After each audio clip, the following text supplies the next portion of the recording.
Yo guys, Sasaka everyone! Guys, Velocity X at syempre bago po tayo mag-start in 3, 2, 1 let's go Pokemon! Okay guys, so for today's video dumating na po yung in-order natin through online. Yan, dumating na siya kanina. Actually guys, ang tagal na ito dumating. In-order ko siya nung Saturday or Sunday and today is Friday. So yun, ang tagal. So sa wakas dumating na. Ang bigat na ito. May idea na ba kayo kung ano laman na ito? Basta pag ako yung nagaganito siguro may idea na kayo, no? So open natin mga lodi. Pero ang bigat niya, promise. Anong klase ito? Kakaiba, ang bigat. So tingnan natin mga lodi kung legit yung store na binilan ko, kasi first time ako dito sa shop na to. Okay na yan. Tingnan natin kung legit yung store na to. Tinutulungan na ako ng aking asawa na si Julia. Ayan. Hilahin mo dala. And mga lodi, brand out nga pala dito sa Kalibo, Aklan. Kaya nandito ako sa loob ng sasakyan kasi nga may aircon dito.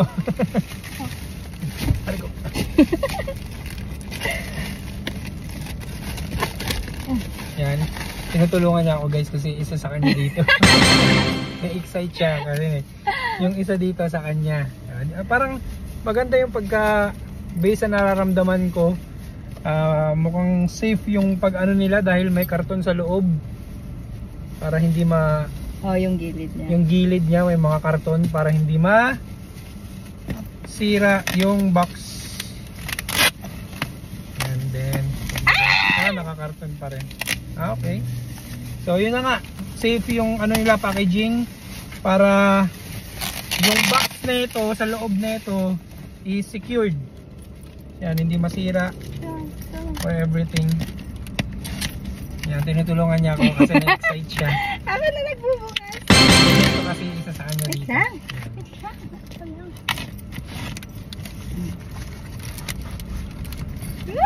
Ano siya mga lodi? Yan, may nakikita na naman kayong dalawang box.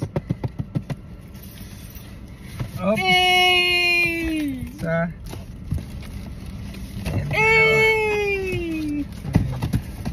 So, dalawa nga to mga lodi. Sabi ko nga, couple to. Couple shoes. So, ayan po yung logo. Oh, kita pa din siya. Yan po yung logo. Ang ganda. Yan.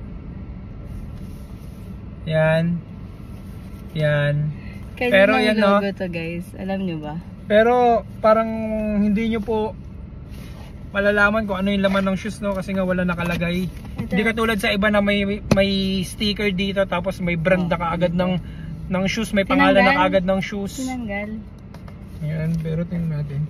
Hindi, parehas eh. Hindi tinanggal yan, may pandikit eh. Ayan, so paano natin malalaman yung sizes na ito? Tanay mo wala nakalagay. Kung sino yung Ayan, so ito mga lodi, no? Kilala nyo po ba ako sa kaninong logo to? Siguro sa mga hindi masyadong nakakilala dito, hindi nyo alam kung kaninong logo to, no? Ayan. So wala, napaka plain lang talaga ng box. And ito naka-ukit dito. Baliktaran nga yan, parehas. Kasi yan yung number niya. 22. Yan, hindi. 20. 2 lang siya. Tapos sa kabila 2 din. Kasi parang 22 nga. Yan, pero 2. A. Bali ito guys, ganun din logo niya rin yung nakaukit dito. Number 2. So, paano natin malalaman? Open natin mga lodi. Kasi ayoko sanang i-open yung isa kasi nga sa kanya yung isa dito. Pero paano natin malalaman? So, may free socks na kaagad. So, alam niya na kung ano to mga lodi.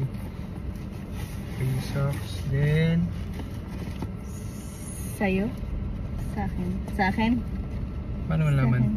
Maliit eh. Paano natin Hindi malaman? ako kasya yan sa'yo. Tingnan mo yung paa mo. Okay, so sa kanya nga to mga lodi. Hindi ka na to. Skip tayo dito mga lodi. So sa kanya to. Yan. So dito tayo sa atin. Ito.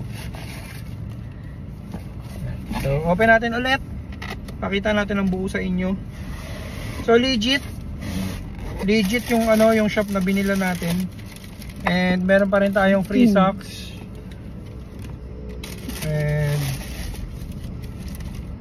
tingnan muna natin guys yung box kasi meron ako nakita. Okay, so wala siya dito. Hindi mo mahalata. Okay. So, anong size nito? Okay, 9.5. So, ito siya mga Lodi Cakes. May idea na kayo kung kaninong sapatos to. Actually, kakalabas lang nito sa market mga Lodi. Yan siya. Yan yung logo niya dito. Yan. Tapos, merong logo rin dito na 2 saka 2. Baliktaran. Then, logo po ng Converse dito. Okay, di-zipper siya. So, pwede siyang naka-zipper, pwede siyang nakasintas. Buka. Yan. Logo dito. Yan yung outsole. May logo niya pa rin dito. Logo ng Converse. Then Air Zoom Technology. Ayun yung tawag nila dito. Yan siya. So couple to mga Lodi. Yan siya. So wala kayong idea kung kanino to. Sasabihin natin sa mga nakakaalam. Alam kong alam nyo na kung kanino to. Sa mga hindi nakakaalam. So guys, ito po yung first ever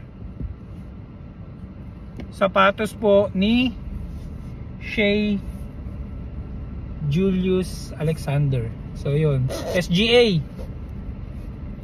So ito po yung first signature shoes niya na pwede pong pang basketball at pwede pong pamorma. Yan. So sa dito pa lang guys, sa outsole niya is parang napakakapit na kaagad.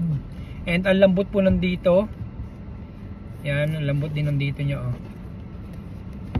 Yan, ang lambot din nandito oh. Oh guys, nayuyupi oh. Oh. Yan, mukhang maganda to sa court. Yan, ang lambot nandito guys. Ang ganda. So yun. So this video is all about unboxing mga Lodi. Saka natin i-fit to sa tamang panahon. Yan. So ganito siya. So pwede siya nakabuka pag pamorma. Then pwede siyang isarado kung gusto niyo yung isarado. Yan. So pink ang aming couple shoes for today's video. Yan. So yan guys, no, sa mga gusto pong mag-avail ng mga ganitong klaseng sapatos, huwag niyo pong kalimutan mag-follow sa Liabi Sneaker Lab. Yan. So guys, marami po tayong mga sapatos na available dyan. PM lang kayo sa mga gusto niyo po. Or kung wala po yung sapatos na gusto nyo, pwede po kayong mag-PM sa amin. I-PM nyo po yung mga gusto nyo pong sapatos, baka mahanap po natin yan mga Lodi, no? And then syempre, kung mag-pre-order po kayo, magda-down po kayo ng half sa price ng sapatos na gusto nyo. So yun, ganun lang po siya kasimple. At syempre, kung nandito po kayo nanonood sa ating Facebook, huwag nyo po kalimutan mag-follow, like, and share. At syempre, sa ating YouTube, huwag nyo po kalimutan mag-subscribe, mag-like, at syempre, i-hit ang Betlog bell. Yan. So guys, again, Bass Velocity X, peace out! Sana all.